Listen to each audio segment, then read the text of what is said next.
കേരളത്തിലേക്ക് പോയാൽ മറ്റ് എറണാകുളം ജില്ലയിലെ തൃപ്പൂണിത്തുറ ഉൾപ്പെടെയുള്ള മണ്ഡലങ്ങൾ, പാലക്കാട്, ഒപ്പം തന്നെ മഞ്ചേശ്വരം ഉൾപ്പെടെയുള്ള മണ്ഡലങ്ങൾ, അങ്ങനെ എല്ലാം കൂടി ചേർത്ത് 10ഓളം സീറ്റ് ഇത്തവണ ലഭിക്കുമെന്നുള്ളതായിരുന്നു BJP കണക്കുകൂട്ടിയത്. അങ്ങനെ ഒരു അവകാശവാദമാണ് കേന്ദ്ര നേതൃത്വത്തിന് മുന്നിൽ BJP വെക്കുകയും ചെയ്തത്. പക്ഷേ ഇപ്പോൾ അവസാനം തെരഞ്ഞെടുപ്പ് കഴിഞ്ഞപ്പോൾ എടുത്ത ലിസ്റ്റ് പ്രകാരം നേമത്തും കഴക്കൂട്ടത്തും മഞ്ചേശ്വരത്തും മാത്രമാണ് നേരിയ വിജയപ്രതീക്ഷയെങ്കിലും ഉള്ളത് എന്നുള്ളതാണ്. നേരത്തെ പാലക്കാട് വിജയിച്ച് കയറാം എന്നുള്ള ലക്ഷ്യം വെച്ചാണ് അവിടെ ശോഭാ സുരേന്ദ്രനെ ഇറക്കിയത്. പക്ഷേ അവിടെ അവസാന നിമിഷം പണം കൊടുത്തതുമായി ബന്ധപ്പെട്ട, വോട്ടിന് പണം കൊടുത്തതുമായി ബന്ധപ്പെട്ട വിഷയം, മറ്റ് വിഷയങ്ങൾ ഉൾപ്പെടെ, വിഭാഗീയത ഉൾപ്പെടെയുള്ള വിഷയങ്ങൾ ഒക്കെ നിലനിൽക്കുന്ന സാഹചര്യത്തിൽ അവിടെ തോൽക്കും എന്നുള്ളതാണ് നിലവിൽ BJP ഇപ്പോൾ പ്രതീക്ഷിക്കുന്നത്. അത്തരം സാധ്യതകളാണ് BJP മുന്നിൽ കാണുന്നത്.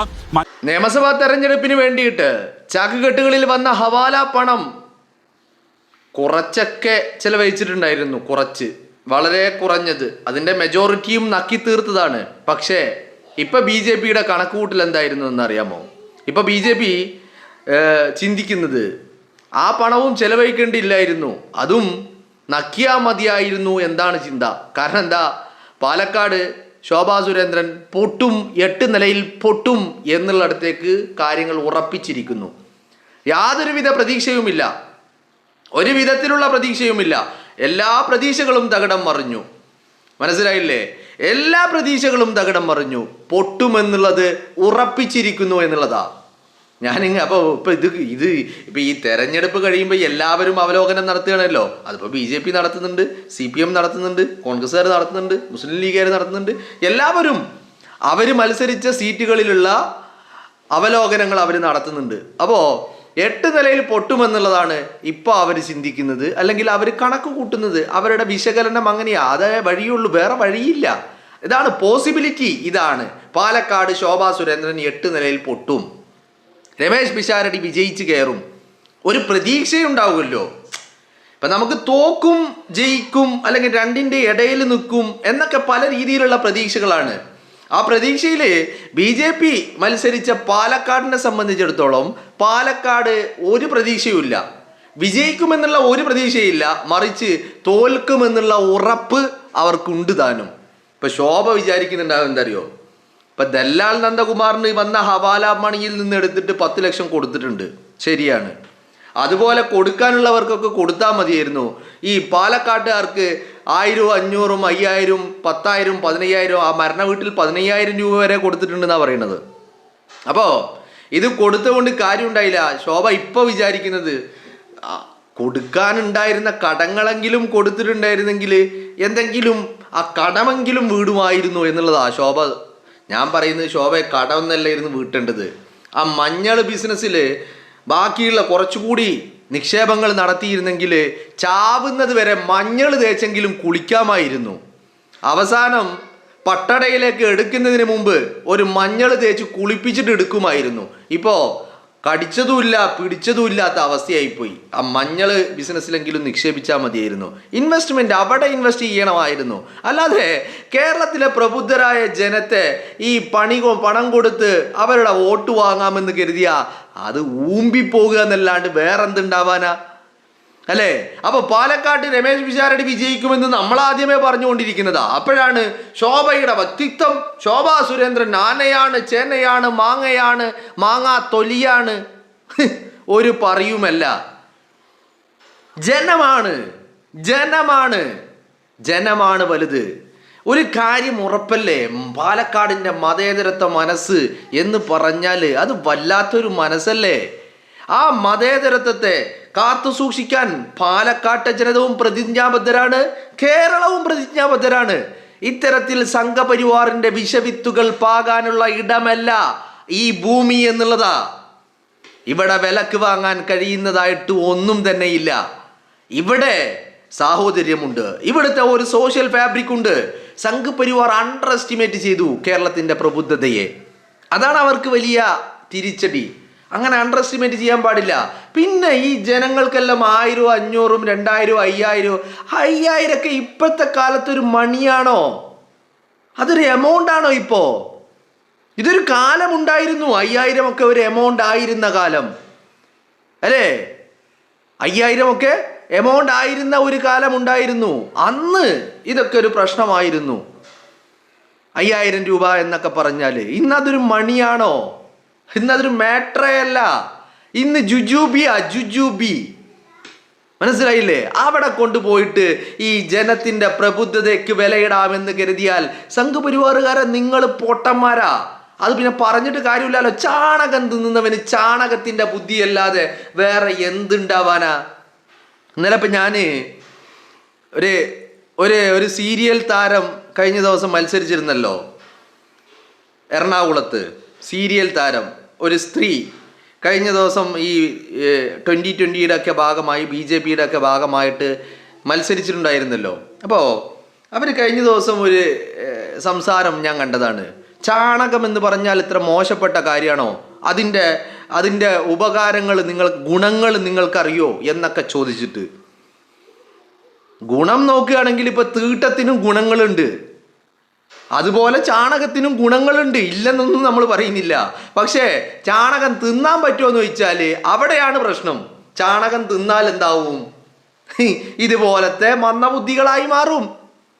അപ്പോൾ നിങ്ങൾ ആലോചിക്കേണ്ട കാര്യം ചാണകം തന്നെയാ, തീട്ടം തന്നെയാ. എത്രയൊക്കെ അതിന് ഗുണങ്ങളുണ്ടായാലും ഇപ്പോൾ തീട്ടം ഗുണങ്ങളില്ലേ എന്ന് വിചാരിച്ചിട്ട് തീട്ടം തിന്നുന്നവരുണ്ട്, ഇല്ല എന്നല്ല. അപ്പോൾ അതിൻ്റെ ആഫ്റ്റർ എഫക്റ്റ് എന്താണ്?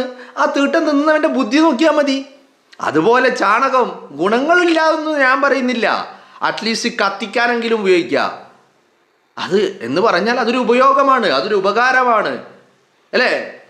അപ്പോൾ ഈ സാധനത്തിന് ഉപയോഗമില്ല എന്നൊന്നും ഞാൻ പറയുന്നില്ല. പക്ഷെ അത് തിന്നാൽ എന്താ പ്രശ്നം? തിന്നാൽ ഈ ബുദ്ധി എന്ന് പറയുന്ന സാധനം അത് റിവേഴ്സ് ഗിയറിലേക്ക് മാറും. അതാണ് പ്രശ്നം. അപ്പൊ ഈ ചാണകം നിന്ന് ബുദ്ധി റിവേഴ്സ് ഗിയറിലായ സംഘപരിവാർ കൂട്ടങ്ങൾ വന്നിട്ട് കേരളത്തിന്റെ പ്രബുദ്ധതയെ വിലക്ക് വാങ്ങാൻ ശ്രമിച്ചാൽ, അതാ ഞാൻ പറഞ്ഞത്, നിങ്ങൾ കേരളത്തെയും പാലക്കാട്ടെയും എല്ലാവരെയും നിങ്ങൾ അണ്ടർ എസ്റ്റിമേറ്റ് ചെയ്തു. ഈ ജനത എന്ന് പറയുന്നത് അത് സംഘപരിവാറിന് വളക്കൂറുള്ള മണ്ണല്ല. സംഘപരിവാറിന് ചാണകം ഇട്ടിട്ട് വാഴന്റെ മൂട്ട് കൊണ്ടുപോയി 4 ചാണകം ഇട്ടിട്ടുണ്ടെങ്കിൽ വല്ല കാര്യം ഉണ്ടാകും. എന്നാൽ കേരളത്തിൽ വന്നിട്ട് ഈ 4 വോട്ടിന് ചാണകം ഇട്ടിട്ട് കാര്യമുണ്ടോ? ഒരു കാര്യമില്ലെന്നേ. അവിടെയാണ് നിങ്ങൾക്ക് തെറ്റുന്നത്. ഈ ജനതയെ നിങ്ങൾ അണ്ടർ എസ്റ്റിമേറ്റ് ചെയ്തു എന്നുള്ളതാ. ഇത് സംഘപരിവാറിനെ പുറങ്കാല് കൊണ്ട് തട്ടിത്തെറിപ്പിച്ചവന്റെ മണ്ണാ. ഇത് നട്ടെല്ല് പണയപ്പെടുത്താത്തവന്റെ മണ്ണാ. ഇവിടെ ഭീഷണി കൊണ്ടും കാര്യമില്ല, പണം കൊണ്ടും കാര്യമില്ല. ഭയപ്പെടുത്തി കീഴ്പ്പെടുത്താമെന്ന് കരുതിയാൽ ബ്രിട്ടീഷുകാരന്റെ തോക്കിന്റെ മുന്നില് വിരിമാറിങ്ങനെ നെഞ്ചും വിരിച്ച് നിന്നവനിക്ക് എന്ത് ചാണകസംഖ്യയോടോ? ഇവന്റെയൊക്കെ പാരമ്പര്യം എന്ന് പറയുന്നത്, കേരളത്തിന്റെ പാരമ്പര്യം എന്ന് പറയുന്നത് അതല്ലേ? നമ്മള് ബ്രിട്ടീഷുകാരന്റെ മുമ്പില് സവർക്കർ ചെയ്ത പോലെ, ബീരു സവർക്കർ ചെയ്തതുപോലെ നമ്മളാരും മാപ്പ് എഴുതി കൊടുത്തിട്ടില്ല. നമ്മള് അപ്പോഴും നിന്നെ കൊല്ലാൻ പോവുക, നിന്റെ കണ്ണ് കെട്ടണമെന്ന് പറയുമ്പോ, എടോ എൻ്റെ കണ്ണ് കെട്ടാതെ നീ എൻ്റെ നെഞ്ചിലേക്ക് എൻ്റെ കണ്ണിൽ നോക്കി വെടിയുണ്ട പായിക്കട എന്ന് പറഞ്ഞവൻ്റെ പാരമ്പര്യത്തിന് മുന്നിൽ വന്നിട്ട് ഭീഷണിയും ഭയപ്പെടുത്തലും ഒക്കെ നടത്തിയിട്ട് അങ്ങ് കീഴ്പ്പെടുത്തി കളയാമെന്ന് പറഞ്ഞാൽ, എടോ സംഘപരിവാറുകാരാ, ഈ മണ്ണ് നട്ടല്ലുള്ളവന്റെ മണ്ണാ, ഭയപ്പെടുന്നവന്റെ അല്ല, മാപ്പെഴുതി കൊടുത്തവന്റെ അല്ല, കാല് നക്കി കൊടുത്തവന്റെ അല്ല, കുണ്ടി നക്കി കൊടുത്തവന്റെ അല്ല. ഈ മണ്ണ് നെഞ്ചുറപ്പോടെ നട്ടല്ലോട് കൂടി തോക്കിന് മുന്നിലും നെഞ്ചിങ്ങനെ വിരിച്ച് നിന്നവന്റെ മണ്ണാ. ആ മണ്ണ് കീഴ്പ്പെടുത്താമെന്നൊക്കെ സംഘപരിവാർ കരുതുമ്പോ, എടോ നിനക്ക് തെറ്റിയടോ സംഘപരിവാറുകാരാ, നിനക്ക് തെറ്റി അല്ലേ? ആ ജനതയെ അണ്ടർ എസ്റ്റിമേറ്റ് ചെയ്തു. പണം കൊടുത്താൽ വാങ്ങും.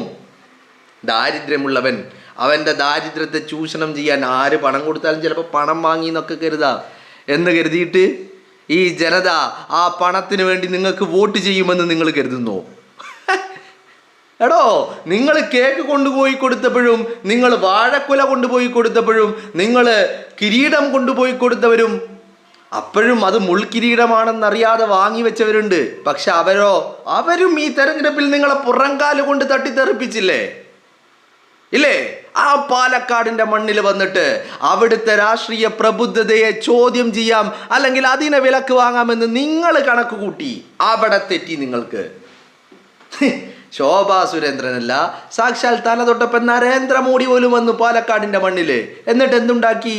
ഊമ്പി ഊമ്പി ഊമ്പി ഊമ്പി എന്നല്ലാതെ മറ്റെന്തുണ്ടാക്കാൻ സാധിക്കില്ലടോ ഈ ജനത, ഈ രാജ്യത്ത് അല്ലടോ, ഈ ലോകത്ത്. ഈ മലയാളി എന്ന് പറയുന്നവന് എവിടെ പോയാലും മലയാളി ഉണ്ടാവും എന്ന് പറയുന്നില്ല. എന്താ കാര്യം? അവൻ എല്ലാ നിലക്കും ഒരു പടി മുന്നിലാ. അത് പോസിറ്റീവ് ആവട്ടെ നെഗറ്റീവ് ആവട്ടെ, ഒരു പടി മുന്നിലാ.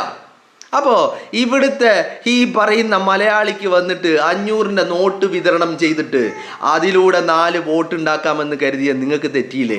ഇപ്പം കൊടുത്ത പണവും വെള്ളത്തിൽ വെളിയിട്ട പോലെ ആയില്ലേ? എന്തെങ്കിലും പ്രതിഫലനം ഉണ്ടാക്കാൻ സാധിച്ചോ?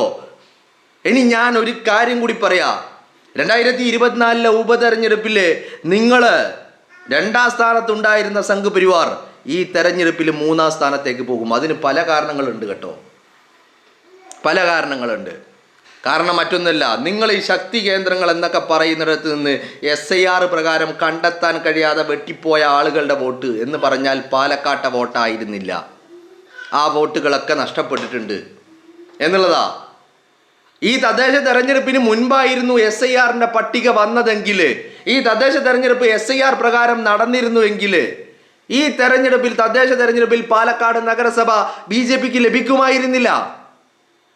മനസ്സിലായില്ലേ? അപ്പോൾ അത്തരത്തിൽ നിങ്ങൾക്ക് ഇപ്പം എന്തുണ്ടായി? സമയം നഷ്ടമായി, വെയിൽ കൊണ്ടത് വെറുതെയായി. ഇതൊന്നും പോരാഞ്ഞിട്ട് പോക്കറ്റിൽ ഹവാല മണി വന്നത് കൊടുത്തതും അതും വെറുതെയായി എന്ന് പറഞ്ഞാൽ എങ്ങനെ നോക്കിയാലും നഷ്ടം മാത്രമേ ഉള്ളൂ. ഞാൻ ഒരിക്കൽ കൂടി പറയുന്നു, ഈ തെരഞ്ഞെടുപ്പ് പാലക്കാട്ടെ വിജയത്തിൻ്റെ എല്ലാ ക്രെഡിറ്റും ഗോസ് ടു രാഹുൽ മാങ്കൂട്ടം. എല്ലാ ക്രെഡിറ്റും. കാരണം അവസാന നിമിഷം ഏപ്രിൽ 8-ൻ്റെ അന്ന് ഈ പറയുന്ന പണം വിതരണത്തെ പൊളിച്ചടുക്കിയത് രാഹുൽ മാങ്കൂട്ട. അയാളുടെ മാസ്റ്റർ ബ്രെയിനായിരുന്നു അത്. അയാൾ അടൂരിലിരുന്നു, പാലക്കാട്ട് പണിയെടുത്തു. അപ്പോൾ അതുകൊണ്ട് തന്നെ ഈ തെരഞ്ഞെടുപ്പിൻ്റെ ക്രെഡിറ്റ്, പാലക്കാട്ടെ വിജയത്തിൻ്റെ ക്രെഡിറ്റ്, അതിൽ ഒരു പങ്ക് രാഹുൽ മാങ്കൂട്ടത്തിലും ഉള്ളതാ.